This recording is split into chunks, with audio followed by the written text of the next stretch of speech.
The hum of the server room was a constant companion, a low thrum that usually soothed me. Tonight, however, it felt like a mocking heartbeat, each pulse amplifying the dread churning in my gut. I am Quentin, and until a week ago, I was a happily married IT specialist, or so I thought. I'm 43. My wife, Brant, was a vibrant, beautiful woman, a marketing executive with a smile that could melt glaciers. We lived in Chicago in a cozy brownstone wed painstakingly renovated together. Our life was perfect, or at least that's the carefully constructed illusion she maintained. The first crack appeared subtly. Brant started working late, claiming a massive new campaign was consuming her. Initially, I was supportive, making sure she had dinner waiting, offering back rubs to ease her tension. Then came the changes in her behavior. She became distant, less affectionate. Her phone, once openly shared, was now guarded, always face down. Passwords changed. I tried to brush it off as stress, but a nagging unease settled in my mind. One evening, while Brant was supposedly at a client dinner, I decided to surprise her with flowers. I drove to her office building, a sleek skyscraper downtown, and asked the security guard to let me up. He hesitated, then explained that Brant had checked out hours ago. He remembered her clearly, he said, because she'd left with a tall, dark-haired man. A man who definitely wasn't me. My heart clenched. I tried to rationalize it. Maybe it was a colleague, a friendly ride home. But the seed of doubt had been planted and it began to sprout, sending tendrils of suspicion through my thoughts. That night, Brant arrived home late, looking flushed and slightly disheveled. She mumbled an excuse about the dinner running long and practically ran to the shower.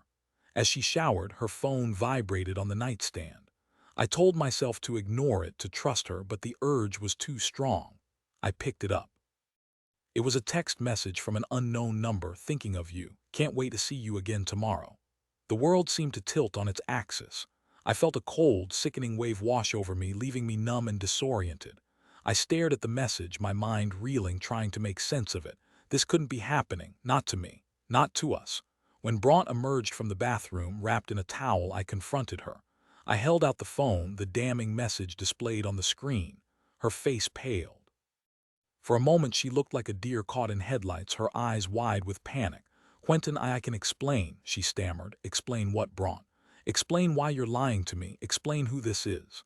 My voice was tight, barely above a whisper, but laced with a fury I didn't know I possessed. She hesitated, then the lies began to flow, a torrent of excuses and half-truths. It was a work thing, she said. A client. An innocent flirtation that had gotten out of hand.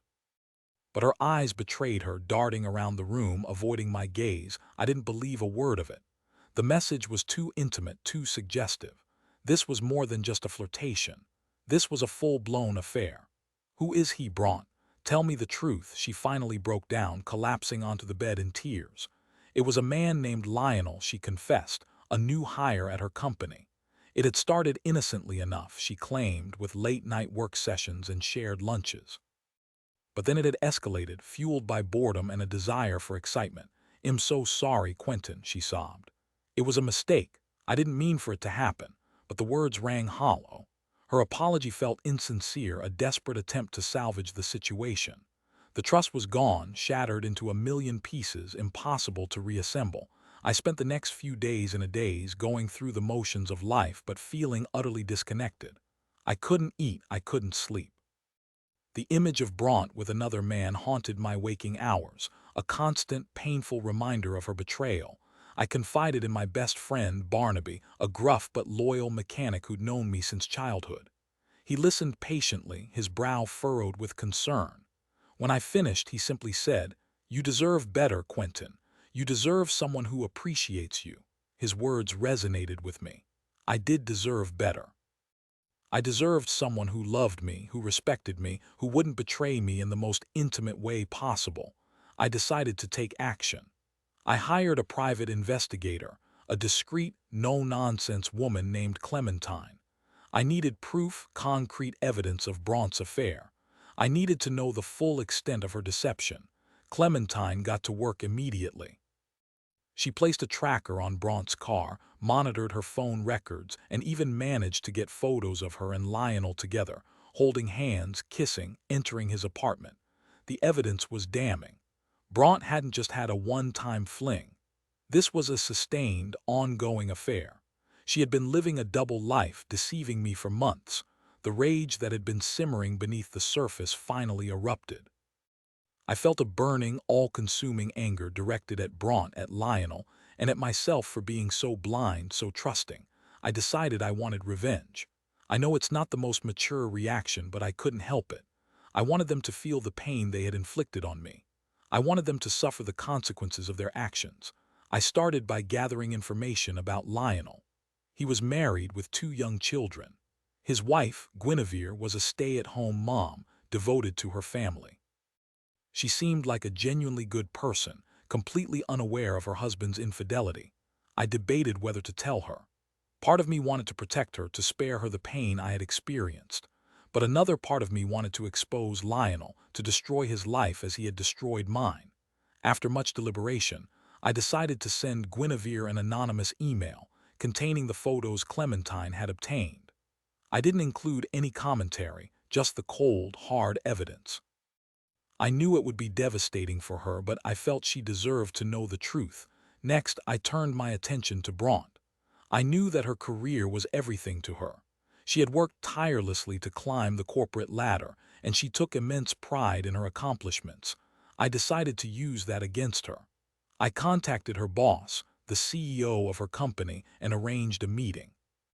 I presented him with the evidence of Bront's affair, explaining that her behavior was unprofessional and unethical, and that it reflected poorly on the company. He was furious.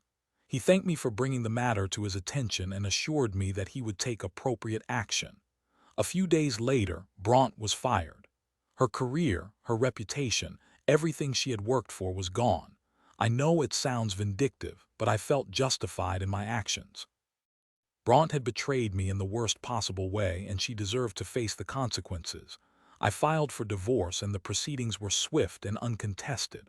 Bront didn't fight me on anything. She seemed defeated, resigned to her fate. In the aftermath, I felt a strange mix of emotions. Relief, certainly, that the ordeal was over, but also sadness, regret, and a lingering sense of loss. I had loved Bront deeply, and the end of our marriage felt like a death. I decided to focus on myself, on rebuilding my life. I started going to the gym, eating healthier, and spending more time with friends and family. I also started seeing a therapist to help me process my emotions and heal from the trauma of betrayal. One evening, a few months after the divorce was finalized, I received a phone call from Guinevere, Lionel's wife. She thanked me for sending her the email, saying that it had been incredibly painful, but that it had also freed her from a toxic relationship. She had divorced Lionel and was now living a happier, more authentic life. She had even started her own business, something she had always dreamed of doing. Her words gave me a sense of closure. I realized that my actions, while motivated by revenge, had ultimately led to positive outcomes for both of us. We had both been victims of Bront and Lionel's selfishness, but we had emerged stronger and more resilient. I'm not sure what the future holds for me. I am not actively looking for love, but I am open to the possibility. I've learned a valuable lesson about trust, about the importance of honesty and communication in a relationship. And I've learned that even in the face of betrayal, it's possible to heal, to grow, and to find happiness again. But the story doesn't end there. A few weeks later, I was at Barnaby's garage, getting my car serviced. He was tinkering under the hood, grease smeared across his cheek, when he straightened up and gave me a knowing look. "So," he said, wiping his hands on a rag. "Heard anything from Bront lately?" I shook my head. "Not a word." "Why?" Barnaby chuckled. "Well, let's just say karma's a real bitch." He proceeded to tell me that Lionel, having been dumped by both Bront and his wife, had spiraled into a deep depression. He'd lost his job, his house, and most of his friends. He was now working as a night watchman, barely scraping by. But that wasn't the best part. According to Barnaby, Bront had tried to reconcile with Lionel, but he'd rejected her, telling her that he couldn't forgive her for ruining his life. She was now completely alone, ostracized by her former friends and colleagues, and struggling to find work.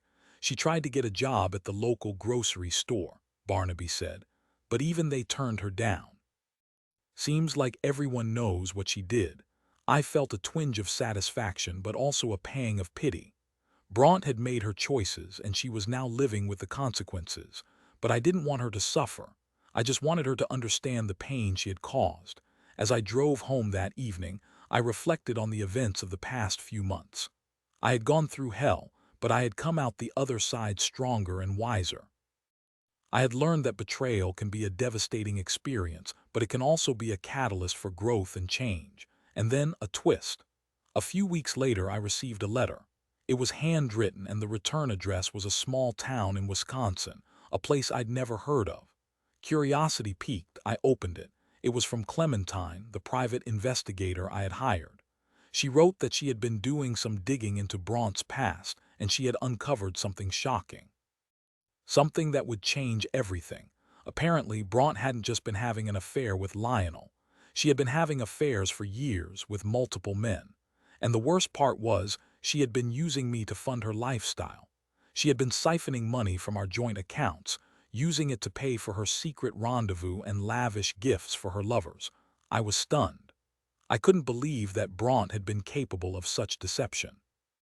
I felt like I had been living a lie for years, completely oblivious to the truth. I immediately contacted my lawyer and filed a lawsuit against Brant, seeking to recover the stolen funds. The case was quickly settled out of court, and I was awarded a substantial sum of money. But the money wasn't the point. The point was that Brant had been exposed for who she truly was, a manipulative, dishonest, and selfish woman who had used me for her own gain. I don't know what Brant is doing now. I don't care. I've moved on with my life and I'm happier than I've ever been. I've learned to trust my instincts, to be wary of people who seem too good to be true, and to never take anything for granted. And most importantly, I've learned that even in the darkest of times, it's possible to find light, to find hope, and to find happiness again. The final twist came a year later. I was at a gallery opening, admiring the work of a local artist, when I noticed a familiar face. It was Guinevere, Lionel's ex-wife. She was radiant, confident, and surrounded by friends.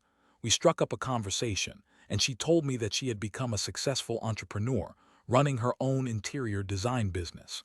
She had also found love again, with a kind and supportive man who appreciated her for who she was. As we talked, I couldn't help but feel a sense of satisfaction. We had both been victims of betrayal, but we had both emerged stronger and more resilient. We had both found happiness again, despite the pain and suffering we had endured. And that, I realized, was the ultimate revenge. Not to inflict pain on those who had wronged us, but to rise above them, to live our best lives, and to find joy and fulfillment in the face of adversity. And so, my story ends not with bitterness or resentment, but with hope and gratitude. I am grateful for the lessons I have learned, for the strength I have found, and for the opportunity to create a new and better life for myself. I hope my story serves as a reminder that even when life throws you the most unexpected and painful curveballs, you have the power to overcome them. You have the power to heal, to grow, and to find happiness again. Never give up on yourself and never lose hope. The best is yet to come.